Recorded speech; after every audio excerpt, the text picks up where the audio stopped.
So it's time to talk about a brilliant book I just finished reading recently. The movie adaptation? No, not so much.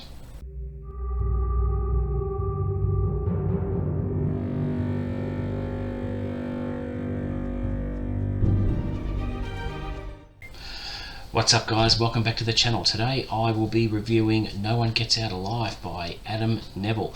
He's a British author and he's written such titles as Apartment 16, House of Small Shadows, Ritual and The Lost Girl, to name a few. So this is his sixth novel, which came out in 2014, and it was also adapted for Netflix that got released in September last year, which I'll briefly touch upon its adaptation later.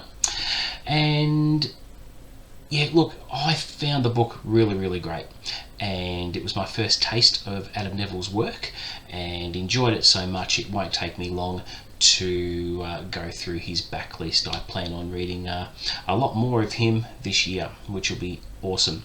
Now, I tore through this one in about 6 days, so being 600 odd pages, it looks like it's an intimidating read before you crack it open, but I found that that wasn't the case. So I was enthralled throughout the whole thing. I immersed myself in the story. It was meaty, it was chunky, and when I cracked it open for the first time, I thought, yeah, I'm going to get stuck into this and really enjoy it, especially from the first page, which hooked me in right away.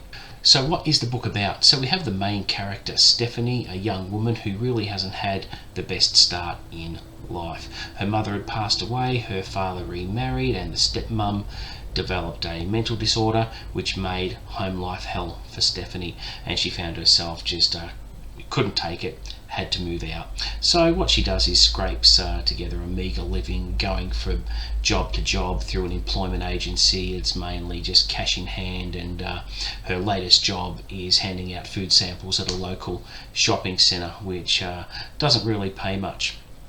And she barely has £2 to rub together, so she's desperate for accommodation. She notices a sign in a window with a room to let in a large multi-storey Birmingham mansion, and she inquires within, and she's given a room, and scrapes together a $300 deposit, which is the last of her funds, in order to secure the room. So almost immediately in the first night that she puts her head on the pillow in this crappy room, she starts to experience strange occurrences, ghostly voices, silhouetted figures who aren't really there, eerie presences. She eventually demands her bond back, but is met with some resistance there, and this is where the proverbial shit hits the fan. So as time goes on in the house, Stephanie experiences worse eerie activity, paranormal activity, and both supernatural and not so supernatural. So things come to a head about 2/3 of the way through, and it's like a climax at 2/3 in, and you think, well, surely the story doesn't end here. What's Adam Nevill got planned for the rest of it? And normally you would expect a very quick denouement or an ending at this point, and expect it to wind down a little bit. So I was curious about what was going to happen next. And what happens is the book, it doesn't advertise a second part, but there's a clear second part of the book which takes place quite a few years after the events that Stephanie experiences at the house. So in this second part of the book, we find that the issues aren't resolved as Stephanie thought. There's still a massive ordeal for Stephanie to overcome, and I really like the character. She's brave, she's steadfast, she is strong, and getting to know her over 600 pages, she became a favourite character of mine. Now, I can't really reveal more than what I've said because I don't want to spoil it. There are probably quite a few people who haven't got around to reading it yet, so I'm not going to do that. The only thing I can pick the book on is the sleazy landlord called Naka, was his name in the book. He's a real sleazebag, and the way he talks, I found the dialect the local dialect that he uses when he speaks was quite a bit dense. The slang that's used was a little bit distracting, but if I'm going to pick on the book for one small thing, that would be it.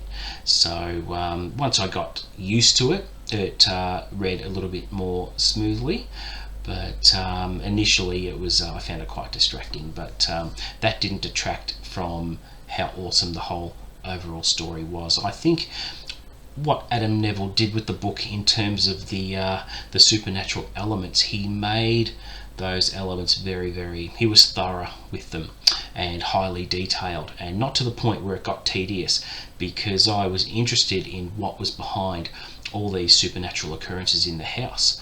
And do these occurrences stay in the house? I don't know, you'll have to find out.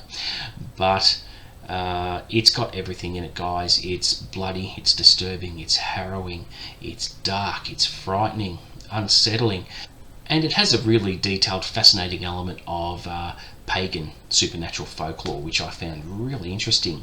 So there are some parts in it where I looked over my shoulder. It was really freaky, and I couldn't get enough of it. I ploughed through the last 200 pages and got paper cuts. I was turning the pages that quickly. It was absolutely insane, but I thoroughly enjoyed it. And what I'll also touch upon now is the adaptation. Now, I finished the book and I thought, right, I knew of the adaptation. I'd seen the trailer, which looked a little bit creepy, and I thought, right, I'm going to sit down and watch the movie. Guys, I didn't even make it through half an hour of the movie, the adaptation, if you can call it an adaptation. It wasn't even true to the book for a start. No One Gets Out Alive is set in England. The movie is based in the US. And there is Mesoamerican supernatural elements, which I thought, well, what the hell's going on here? It's meant to be based on pagan folklore, not this rubbish. And the acting was crap. The actors were unknowns. And you know what? The first half hour I saw a couple of really spooky bits, which are like tropes that you used to, and there was nothing really original there. But half hour was enough for me. I switched off and thought, what rubbish, when I enjoyed the book so much and had high expectations for the adaptation. In a nutshell, it was just shit. So if you're going to read the book, I highly recommend it. Do yourself a favour and go out and buy it. Don't be intimidated by the 600 page count. It really flows along at a cracking pace, and you'll mow through it in no time. But you don't need to waste your time watching the adaptation. You're not missing a thing. So there you go. That is my spoiler-free review for No One Gets Out Alive. Can't recommend it enough, guys.